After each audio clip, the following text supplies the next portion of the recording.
Ok, bueno, como ya hemos conversado, ahorita ya nosotros aprendimos a hacer otros cálculos eh, en cuanto al nivel de riesgo y vamos a ver la importancia de cómo calcular el riesgo país y qué tanta incidencia tiene al momento de hacer la valoración de una empresa, ya sea en el ámbito local, nacional y obviamente pues internacional, ¿no? Eh, mm, Antes de adentrarnos en la lectura que yo les envío a ustedes y en los links de YouTube y en todo eso, quiero como contextualizarlos un poco de esa importancia del mismo, ¿no? A ver, los países emergentes o las economías emergentes, como casi todos somos en América Latina, eh, nos comparan con los países desarrollados o los países del primer mundo, ¿no? Conocemos, por ejemplo, como países de Europa, algunos países de Asia y algunos países de Norteamérica. Eh, Estos países nos están comparando porque se supone que ellos, su riesgo es casi igual a cero, no tienen ningún riesgo, es decir, ofrecen una mayor seguridad jurídica y no solamente jurídica, sino que en todos los componentes y en todas las variables que tienen como nación eh, para los inversionistas extranjeros o para toda la inversión extranjera, ¿sí? Nosotros, como estamos en ese proceso y ese proceso implica unas bajas y unas altas y unas bajas en todos nuestros componentes dentro de la economía, ya sean políticos, sociales, económicos, tecnológicos, etcétera, etcétera, etcétera, que representan un riesgo para estas inversiones extranjeras y por eso eh, debemos pagar una sobretasa o una prima de riesgo, una sobretasa y una prima de riesgo por ese efecto de riesgo país, ¿sí? Cuando nosotros nos están comparando con países desarrollados, en este caso la comparativa siempre es con el país que tiene toda la hegemonía del mundo, que es Estados Unidos. Eh, Se parte del supuesto de que ellos tienen un riesgo cero y por eso nosotros debemos pagar una sobretasa. Entonces acá, como yo les estoy mostrando, están los países emergentes. Estos países emergentes deben pagar una sobretasa por el efecto de riesgo país y en comparación a esos países desarrollados, en este caso, pues vamos a hacerlo con Estados Unidos, ¿sí? Que, bueno, históricamente, pues acá hablando, después de todo lo de la Segunda Guerra Mundial, este, pues después de toda la Segunda Guerra Mundial sabemos que Estados Unidos a través de su plan de Marshall pudo reconstruir a toda Europa y inyectó o hizo una estrategia durante todo el sistema financiero internacional para eh, poder rescatar lo que era todo este continente y no solamente ese continente, hizo también unas reestructuraciones en América Latina que le fueron ganando ese espacio en todo el ámbito internacional y es lo que conocemos hoy como su hegemonía o como la potencia o el imperio mundial, ¿no? Entonces, esta sobretasa por el efecto de riesgo país es muy importante al momento de valoración de las empresas. ¿Por qué? Porque este riesgo país es lo que a ustedes les indica o lo que ustedes por instinto en su inconsciente han escuchado que un país tiene mejores inversiones, atrae mayores turistas, atrae mayores inversionistas extranjeros, locales, bueno, en fin, tiene una mayor seguridad jurídica, tiene una mejor economía, es porque se están evaluando todos esos componentes que al final hace que todos sus actores dentro del mercado, dentro del sector real, estén muy bien valorizados y puedan competir no solamente en el ámbito local o regional, sino internacional, ¿no? Entonces esta valoración de empresas es muy importante desde un emprendimiento hasta pasando por microempresas, por pymes, por grandes empresas, porque les brinda una oportunidad de mejor negociación, de confianza y de negociación para buscar esos rendimientos, ¿no? Entonces, indirectamente, esto va allí dentro de lo que yo les estoy comentando, que es lo de la sobretasa, para que me permite tener esta valoración de empresas. Ahora, esta metodología de cálculo nos vamos a apoyar en Damodaran, sin embargo yo les voy a hacer como unos contrastes para que ustedes puedan visualizarlo y entenderlo un poco mejor. Esta metodología de Damodaran se divide en dos. En algunos textos ustedes van a conseguir que se calcula solamente el WACC, que es el costo de patrimonio, o que se calcula solamente el CAMP, pero no se hace ningún tipo de correlación o de comparativo entre ambos, o pueden fallar como en la inclusión de los datos que se están dejando, ¿no? Entonces, la metodología de Modarán dice que cómo yo voy a calcular el costo de patrimonio o ese WACC, voy a calcular ese costo del patrimonio de capital con un efecto de riesgo país, con el riesgo país, y él incluye dos componentes o dos variables, que es el lambda, aparte del beta, y una sobretasa. ¿Con qué objetivo lo hace? Con el objetivo de que poder minimizar un error al momento del cálculo y ser un poco más asertivo. Y también hace el costo del patrimonio sin efecto de riesgo país, que es lo que conocemos como el CAMP, o el Capital Asset Pricing Model, por sus siglas en inglés. Eh, y este CAMP está dentro del WACC, que es el costo de patrimonio. Pero cuando no incluimos ese efecto de riesgo país, tenemos que tenerlo para poder tener un costo de patrimonio mucho más eficaz y mucho más certero, ¿no?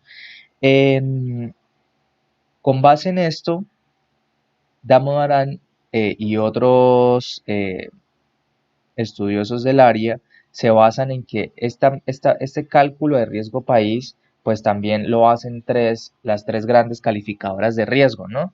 Que ustedes pudieron ver en el video. Está Moody's, está Fitch, y está Standard Poor's, ¿sí? En Colombia también hay unas calificadoras de riesgo, hay aproximadamente 3, 4 calificadoras de riesgo a nivel nacional, pero estas son como y obviamente están avaladas por la Superintendencia Financiera, pero estas es como ya a un nivel más internacional, que son las que se encargan de evaluar esos componentes y esas variables que yo les mencioné a un principio. En resumidas cuentas, el riesgo país es un índice simplificado que mide la situación de una economía con base en distintos parámetros sociales, económicos y políticos, con el fin de establecer cuál es su grado de riesgo para las inversiones extranjeras. Entonces, si pueden ver acá, ese riesgo país me mira es cómo está la situación de un país que yo esté estudiando o esté evaluando, por ejemplo, en el caso de Colombia, cómo está su situación actualmente, con base en unos parámetros sociales, económicos y políticos que luego se empiezan a ampliar. Cada uno de esos parámetros se empiezan a ampliar con unas variables, ¿sí? ¿Con cuál fin? Con el fin de establecer cuál es su riesgo para las inversiones extranjeras. Recordemos las campañas que se ha tratado de hacer desde Colombia para poder llamar inversiones extranjeras directas, por ejemplo la que salió en el 2002, que Colombia, el único riesgo es que te quieras quedar. Ahorita pues está la de Colombia Colombia es país, se me escapa ahorita un momentico, pero todas estas campañas son con el fin de poder atraer inversiones extranjeras, y decirle al mundo que nuestro riesgo es relativamente aceptable para que puedan venir para acá. Colombia ha trabajado muchísimo en esto, la calificación de riesgo ha mejorado, sin embargo, pues a veces por algunas altibajos, pues también tienden a variar, ¿no? Listo. Ahora, me estaba mencionando acá en la metodología que está el WACC y está el CAMP, ¿sí? El CAMP, que es el Capital Asset Pricing Model, está incluido dentro del WACC. Vamos a empezar a ver ese WACC.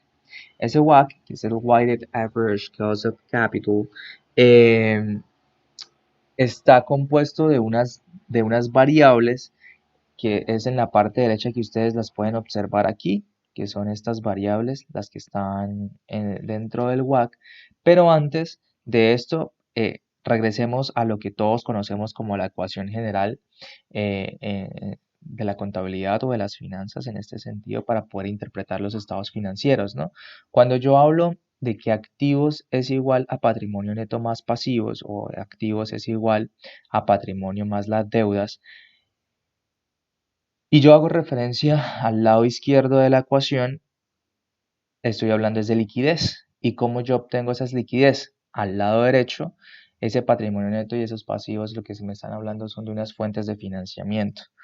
Pero estas dos fuentes de financiamiento no siempre son las únicas que tiene una empresa. Recordemos que, por ejemplo, si una empresa tiene presencia en 4 o 5 países, en Colombia, en Costa Rica, en México, en Brasil, no sé, en Argentina, resulta y pasa que lo más probable es que tenga diferentes fuentes de financiamiento y de igual forma una empresa que esté con varias sucursales o que tenga varios movimientos a nivel nacional, va a tener varias formas de financiamiento en relación a las deudas. Puede tener con un acreedor, con 2 acreedores, con 3 acreedores, puede tener con fondos, bueno, en fin, pueden ser mucho más amplios.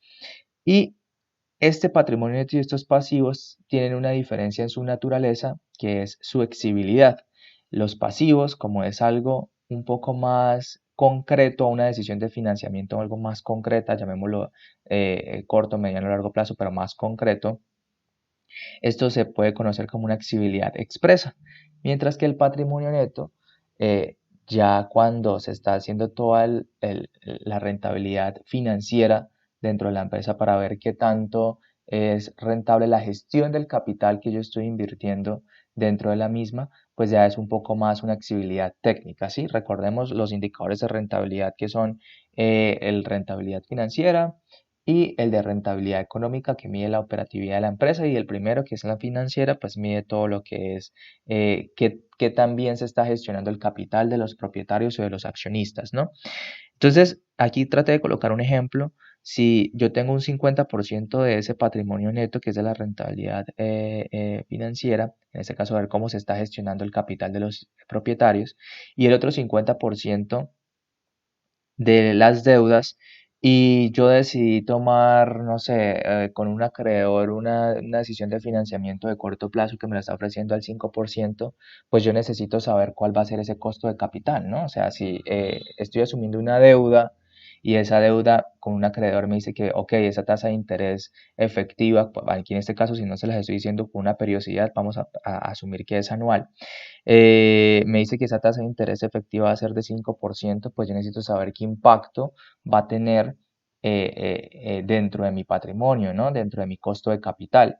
Por eso ahí les coloqué como una X para que ustedes vieran la relación de que eso es lo que necesitamos calcular eh, cuando yo quiero saber qué impacto va a tener esta fuente de financiamiento. Y esto tiene que ir relacionado con un nivel de riesgo, llámese riesgo a nivel local empresa y llámese a riesgo país, ¿no? En resumidas cuentas, este WACC lo que me permite conocer es que es un modelo multifactorial que suma las diferentes fuentes de financiamiento, teniendo en cuenta el peso, la incidencia y la ponderación que estos tienen dentro del balance general y que esto no es lo mismo que el costo de oportunidad, ¿no? Recordemos que hay diferentes metodologías para hacer este cálculo, otro es el costo de oportunidad, pero no es lo mismo. En el WACC vamos a conseguir dos variables, como ya les estaba indicando, porque es lo que nosotros estamos viendo ahorita acá. Si yo les mencioné la ecuación general, que estamos viendo patrimonio neto y pasivos o deudas, vamos a llamarlo deudas para que ustedes entiendan. Vamos a focalizarnos para poder calcular el WACC en estas dos. Lo único que van a cambiar son otras dos subvariables. Si ustedes ven en la parte derecha del, de la presentación, que aquí está la fórmula, a mí me comienza diciendo que el WACC es igual al peso del patrimonio por el costo del patrimonio. O sea, W es el peso del patrimonio, es un peso, W es peso, y la K es un costo, donde varían en este subíndice que ustedes ven acá, que es la E, eso significa equity, que es patrimonio. Y esta D que ustedes ven acá significa debt o deuda. Entonces, aquí yo estoy viendo es cuál es el peso. La E me indica patrimonio, peso de patrimonio, la K cuál es el costo de ese patrimonio, más el peso de la deuda por el costo de la deuda por 1 menos la tasa de impuestos. Ustedes se preguntarán, ¿por qué la tasa de impuestos? Bueno, recordemos que al final yo tengo que hacerlo, asociarlo o relacionarlo a los impuestos porque todo esto puede ser deducible dentro del balance general. Recordemos lo que son los gastos financieros, los ingresos financieros y cómo yo mis deudas con relación a los impuestos o al tipo impositivo los puedo volver deducibles al final del año, ¿no? Entonces, por eso es que esta variable va al momento de calcular el WAC o el costo de patrimonio o el costo de capital, ¿sí? Patrimonio y capital, recuerde que son sinónimos, así que no se complique. Ok, entonces aquí ya tenemos esto un poco más claro de cómo vamos a empezar a analizar estas dos variables. Uno que es la W, que es el peso del patrimonio, eh, eh, que es el peso, perdón, la K, que es el costo, ambas va a ser W es peso, K es costo, W es peso, K es costo, lo que me va a dar la diferencia es este subíndice. Cuando yo veo el subíndice E, ya sé que es patrimonio, cuando veo el subíndice D, ya sé que es deuda. ¿Qué es lo que estamos hablando acá? En la ecuación, patrimonio, deuda, patrimonio, deuda, patrimonio, deuda, no más. Ok. Entendiendo esto, yo necesito comprender un poco más adentro cómo hacer el cálculo, por ejemplo, de el peso del patrimonio. Entonces, el peso del patrimonio es patrimonio dividido en deuda más patrimonio. Este KE que ustedes ven acá, que es el costo de capital, este mismo costo de capital es lo que nosotros vamos a ver como el CAMP, que es donde se está asumiendo lo del Capital Asset Pricing Model, ¿no? Ahorita lo ampliamos un poco más. Ya vendría el peso de la deuda, que sería la deuda sobre la deuda más el patrimonio, y el costo de la deuda y la tasa de impuestos. Si ustedes analizan, por ejemplo, aquí yo estoy hablando del peso del patrimonio. ¿Cómo lo voy a saber yo? Pues si estoy hablando de patrimonio, arriba va a ir patrimonio y aquí abajo va a ir deuda. Si ven, este deuda más patrimonio, en la parte de abajo del denominador, siempre va a ser deuda más patrimonio, siempre, deuda más patrimonio. Lo único que va a cambiar acá es que si estoy hablando de patrimonio, porque el subíndice de C, pues va a patrimonio. Si aquí estoy hablando de D, pues va a ser D. El peso, si ustedes ven esta relación, vamos acá a insertar. Si ustedes ven estas dos relaciones, que son el peso, ¿sí? Se está hablando es de la división. La de arriba es el patrimonio y la de abajo es la deuda. Y estas, los costos, pues sería el costo de capital y el costo de la deuda, no más. Estos ya son variables que yo voy a empezar a obtener al momento de hacer el cálculo. Ok, es lo mismo que les estoy colocando de esta forma, ¿sí? Si ustedes ven, aquí lo que quise fue para que vieran la relación, el peso del patrimonio es lo mismo que esta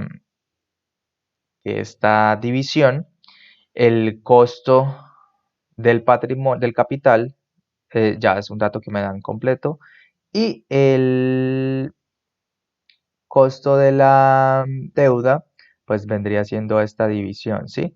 El peso, perdón, de la deuda vendría siendo esta división y pues vendría el costo de la deuda más la tasa de impuestos. Vamos a hacer un ejercicio rapidito para ver cómo se calcula el WAC en este sentido. La empresa Mox quiere invertir en un proyecto de construcción de conjuntos residenciales. Vamos a colocar aquí un momentico el Excel. Ok.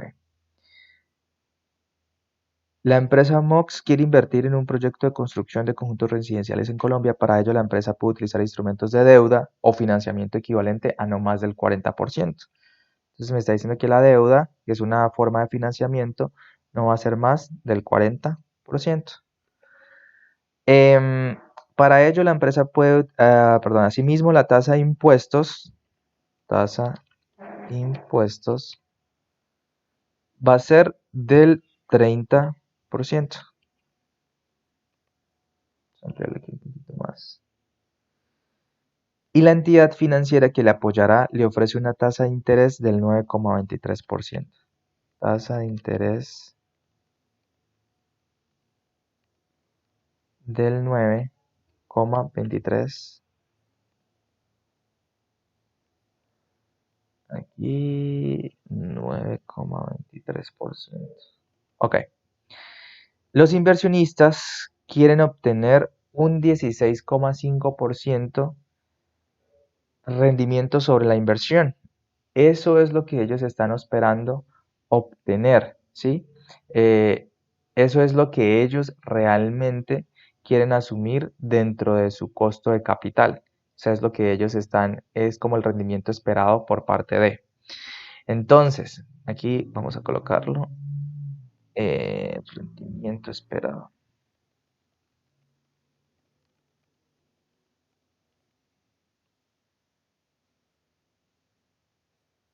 Rendimiento esperado de un 16,5%. Verifiquen que estén acá arriba en porcentajes para que no tenga ningún inconveniente después.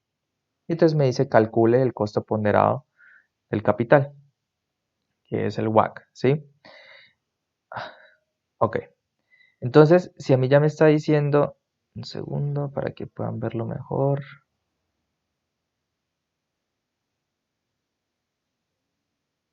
Ok, exacto. Creo que así está mejor, sí.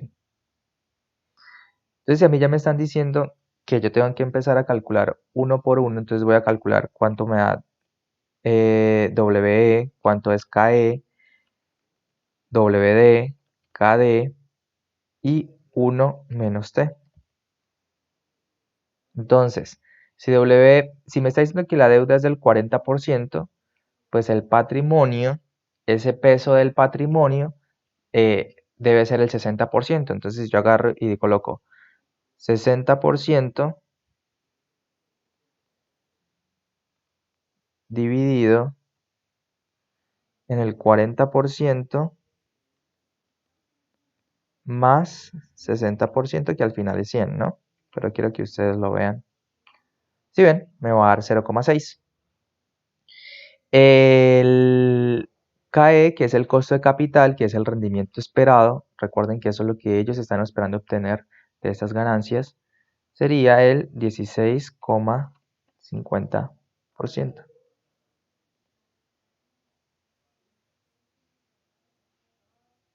16,50%, perfecto. Ahora, ¿cuál va a ser el peso de la deuda? Me dice que el peso de la deuda es deuda igual, si ya el anterior lo hicimos con el patrimonio, que fue el 60%, pues ahorita la deuda vendría siendo el 40%. Entonces, igual al 40% dividido entre paréntesis, lo mismo, 40% más 60%.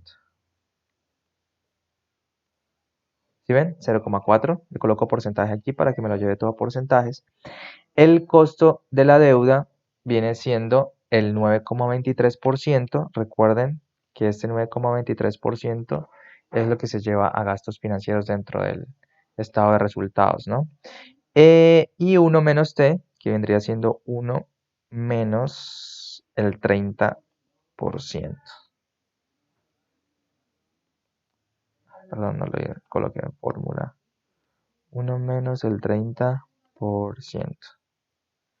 Ok, lo llevo luego a porcentaje. Entonces lo único que tengo que hacer después es reemplazar. Coloco WACC. Entonces aquí reemplazo. Y coloco, WACC me dice que es el peso del patrimonio. Mejor colocarlo acá en paréntesis. Peso del patrimonio por el costo de capital, que viene siendo KE, más el peso de la deuda por el costo de la deuda por este. Bueno, aquí no era necesario colocarlo en paréntesis, doble paréntesis, pero pues ya lo hice. Por la tasa de impuestos. Entonces ustedes van a ver que me va a dar un 12% este WACC. Vendría siendo el resultado del costo promedio ponderado de lo que les acabo de explicar. ¿Qué quiere decir este WACC? Aquí vengo con esta otra parte que se los voy a explicar aquí en un segundo. Calcule el costo del ponderado del capital vendría siendo el 12%, ¿sí? Ahora, antes de interpretarlo, es muy importante conocer cómo conseguirlo, ese WACC, cómo conseguir ese WACC y qué otros modelos hay, ¿no? Para poderlo interpretar como tal. Este WACC se pueden utilizar como para dos puntos. Se pueden conseguir como ad hoc, que es la tasa de referencia, y dos, que son otros modelos utilizados por economistas financieros. ¿Como cuál? Como el CAMP, como el APT-ROS y el de Three Factor Model, ¿ok? Este 12%, ya concluida esa parte, este 12% me está indicando que me hace un contraste con el 16,50%. Si ustedes ven este costo promedio ponderado, me está diciendo que yo aproximadamente voy a tener ese rendimiento no del 16,50%, sino de un 12%, porque estoy teniendo en cuenta otras variables que entran a jugar dentro del análisis y me hace ser como un poco más aterrizado de este rendimiento esperado. Entonces, de contraste hay una diferencia de entre el 16,50 y ustedes ven cuál es en lo que se podríamos ser mucho más exacto, lo pueden restar y ven que es del 4%, ¿sí? Entonces, este WACC me permite ser mucho más exactos al momento de yo poder calcular esa fuente de financiamiento teniendo en cuenta cuánto va a ser la deuda y cuánto me va a quedar realmente o cuánto me va a costar hacer ese promedio ponderado, ¿sí? Entonces aquí yo tengo un porcentaje de 12%. Ya sé que de mi patrimonio va a salir un 12% y los pasivos se va a tener un 5%, por ejemplo, ¿no? Listo.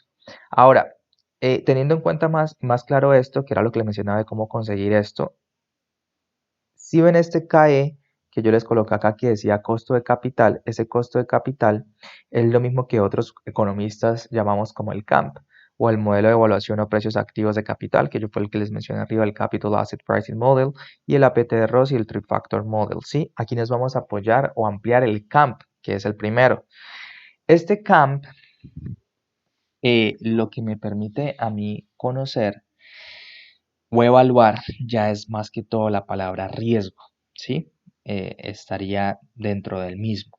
Sin embargo, tiene una limitante.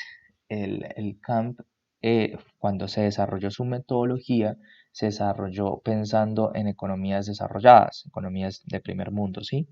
¿Por qué? Porque se asumía lo que yo les mencionaba al principio, que su base libre tenía una base libre de riesgo, es decir, un riesgo libre de mercado, casi cero. Y esto hace que, pues, al momento del cálculo no sea justo para una economía emergente, porque, por lo que yo les estaba mencionando en el principio, pues una economía emergente obviamente no lo va a tener, ni siquiera tampoco una economía de mercado de primer mundo. Estamos viendo, por ejemplo, lo que está pasando ahorita en la coyuntura internacional. Eso es un riesgo para todos ellos y pues también están teniendo impacto en la economía. Entonces, al final, pues en tema de cálculos, sí es como un poco disperso, ¿no? Ok, entonces aquí en esta parte del camp, ustedes van a ver que teniendo en cuenta lo que les acabo de decir, vamos a analizar o lo vamos a ampliar con respecto al WACC. La única variable que vamos a ampliar respecto al WACC va a ser este costo de capital, que lo vamos a hacer a través del CAMP, ¿sí? Y este CAMP me dice, cuando aquí en este ejercicio yo les dije que el costo de capital o lo que ellos querían esperar, el rendimiento que esperaban obtener era del 16,5%. Ese 16,5% ya debe tener implícito unas variables al momento del cálculo, o sea, ya debe tener estas variables que están aquí que nosotros vamos a analizar, que en una parte importante es el tamaño o nivel y la profundidad del riesgo, ¿sí? O lo que ustedes conocen como el grado y el nivel de riesgo. El CAMP, que es el modelo de evaluación de activos de capital o el modelo de precios de activos de capital o el Capital Asset Pricing Model, me dice que es igual a un RF. Este RF, todo esto está en siglas en inglés. Esto sí, yo siempre les he dicho que pues no se confunden, que algunos lo llaman de otra manera, pero este sí se utilizaron como las siglas en inglés para como respetar el cálculo. Y eso significa risk free o libre mercado, ¿sí? Perdón, libre riesgo. Tasa de libre riesgo, risk free. Entonces sería el CAMP es igual a la tasa libre de riesgo más el beta, que este beta es un indicador, es una métrica de riesgo. Bueno, aquí voy a ampliarme un poquito. Es una métrica de riesgo donde se hace la relación de covarianzas. ¿Sí? Ya ahorita explicamos un poquito más a fondo esto. Multiplicado, aquí es como, si acuerdan que está pegado, es como que si aquí dice un por, ¿sí? Multiplicado por el riesgo del mercado menos el riesgo libre, ¿sí? El riesgo de mercado es el que se está utilizando.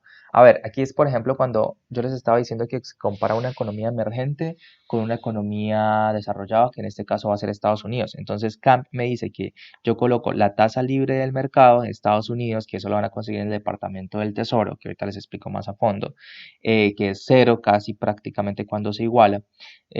Más, pues no es que aquí siempre vaya a ser cero, ¿no? Sino que se aproxima más a cero porque tiene menos riesgo, más el beta, que es la métrica o el indicador de covariances que estamos viendo, por el riesgo de mercado vendría siendo la economía emergente que estamos estudiando. ¿Cuánto es el riesgo de esa economía emergente? Menos el riesgo libre de, en este caso, Estados Unidos, ¿sí? Entonces, bueno, aquí abajo lo vamos a ver, el REM es rendimiento esperado del mercado que se piensa tener. Ahora, teniendo en cuenta esto, recuerden que siempre yo les hablaba de un riesgo total, que es la sumatoria entre el riesgo no sistemático y el riesgo sistemático. Recordemos esto que ya se hablaba de diversificable y no diversificable. Si yo estoy asumiendo un riesgo no sistemático que es un poco más diversificable, pues obviamente va a ser menor. Y por eso en el riesgo sistemático o el que no me estoy diversificando, necesitamos un indicador o una métrica que me mida estas relaciones para ser un poco más asertivos. Y vamos a utilizar es el beta, o el que comúnmente se utiliza es el beta. Este beta es una métrica de riesgo que hace las covarianzas, es decir, las correlaciones entre las variables que nosotros estamos analizando. ¿Para qué se utiliza? Para medir la prima del riesgo o el premium recibido por encima de la tasa de libre de riesgo. O sea, si por ejemplo la tasa libre de riesgo me está diciendo que es del 1%, entonces se supone que este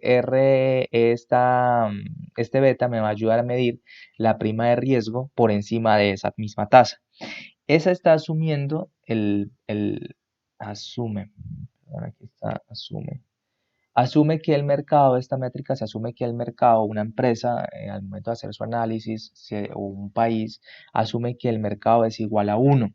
Porque 1 es como la dirección que está llevando el mercado, o sea, ese es como su punto de referencia para poderlo interpretar. ¿Y qué quiere decir ese 1?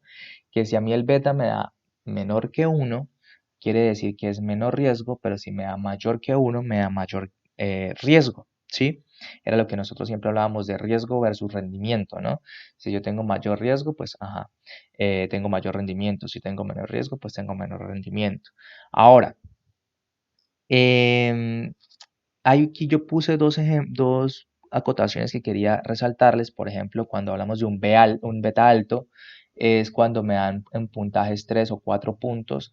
Yo le puedo decir que son activos en el momento de la empresa o son acciones en el momento del mercado de valores que esté analizando. Son procíclicos. ¿Qué quieren decir procíclicos? Que van por encima de lo que me está indicando el mercado, que es igual a 1, ¿sí? Van en la dirección por encima de. Y un beta bajo, que es de 0,3 a 0,6, que es menor que 1, son activos contracíclicos, es decir, que van en contra de lo que va el mercado, activos o acciones contracíclicos, ¿sí? Teniendo en cuenta esto que les acabo de decir de la parte del riesgo total, aquí quería mostrarles la relación entre el riesgo, el beta y este indicador de rentabilidad que es el ROI. Y como si ustedes ven, bueno, aquí dice, en un mercado eficiente y en equilibrio, todos los activos deben ofrecer un rendimiento potencial de acuerdo a su riesgo sistemático asociado. Ese es el fundamento teórico detrás del CAMP. Ahora, si ustedes ven acá, nosotros partimos de un 0, que es donde están los bonos del tesoro, ¿sí ven? Bonos TES de Estados Unidos, porque se parte del supuesto que son 0. ¿Por qué? Porque Estados Unidos es una economía triple A. Recuerden lo que ustedes vieron en las calificadoras de riesgo, que les daban la clasificación de A, triple A, doble A menos, A más, triple B, C. Estos tienen un significado como tal y eso obviamente lo emiten las calificadoras de riesgo, ¿no? Y a medida que nosotros nos vamos ampliando, Por ejemplo, este es el cero, el que está asumiendo los bonos del tesoro porque es una economía triple A de Estados Unidos. Pero si yo me voy desplazando hacia la derecha, por ejemplo, al 0.5 o me empiezo a desplazar al 1, si ven que aquí ya dicen Market Portfolio, como el portafolio ya se empieza a mover, ya no con una tasa libre de riesgo que es este RF, sino con una tasa representativa del mercado que yo estoy analizando. Tiene que estar por encima de ese RF. Esto es lo que me permite a mí analizar el beta, que era lo que yo les decía acá. Mide la prima de riesgo o premium recibido por encima del RF. Entonces este RM está por encima del RF, ¿sí? Y pues así sucesivamente hasta cuando se vaya ampliando, ¿no? Ok. La fórmula del CAMP, que ya la vimos arriba, pues vemos que ese RF es ese risk free, ese activo o acción libre de riesgo, pues el beta que es esa métrica. Esta diferencia eh, por esto mismo, como esto está por encima de este, entonces yo esto lo hago una sustracción o hago una resta de RM menos RF. Esa resta yo la voy a llamar prima de riesgo o como se conoce en inglés el MRP. Eh, esto va a ser la prima de riesgo a esta diferencia y luego yo le voy a sumar el riesgo país o esa sobretasa de riesgo país, ¿sí? Aquí quise mencionarles algo, ya que el riesgo país reconoce que es más, bueno, lo que se le había mencionado anteriormente, ya que el riesgo país reconoce que es más riesgoso realizar un negocio en países emergentes como Colombia en comparación a los de Estados Unidos, se les exige pagar una prima sobre tasa premium por el riesgo adicional, ¿sí? Aquí, antes de entrar a compararlo con la otra metodología que les empecé a hablar al principio, quería como que hiciéramos un pequeño ejercicio también para que pudieran entenderlo, ¿sí? Segundos, aquí.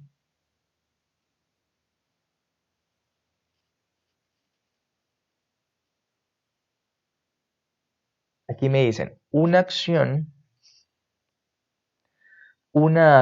tiene un rendimiento esperado CAMP de 16,2%. Su beta es de 1,75 y el rendimiento esperado del mercado, el RM, es del 11%. Y me preguntan cuál es el RF. Resulta y pasa que en este caso no me están ya me están dando el CAMP, me están diciendo que es 16,2%, pero no saben cuál es esa tasa libre de riesgo. Y yo aquí lo que tengo que empezar a hacer es a despejar esta fórmula. ¿Cómo la empiezo a despejar? Vamos a ver si lo podemos hacer aquí rapidito. Vamos a duplicar otra diapositiva.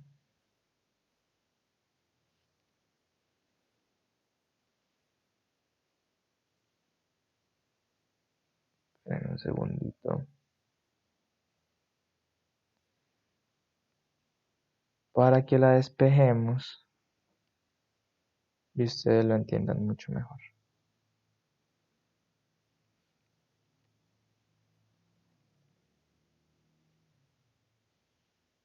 Ok. Entonces, vamos a empezar a despejarla y decimos que lo primero que tenemos que hacer es que si me están diciendo que este beta multiplica al riesgo de mercado y al riesgo, pues este beta iría dos veces multiplicando al riesgo de mercado una multiplicación y luego aquí sería menos el mismo beta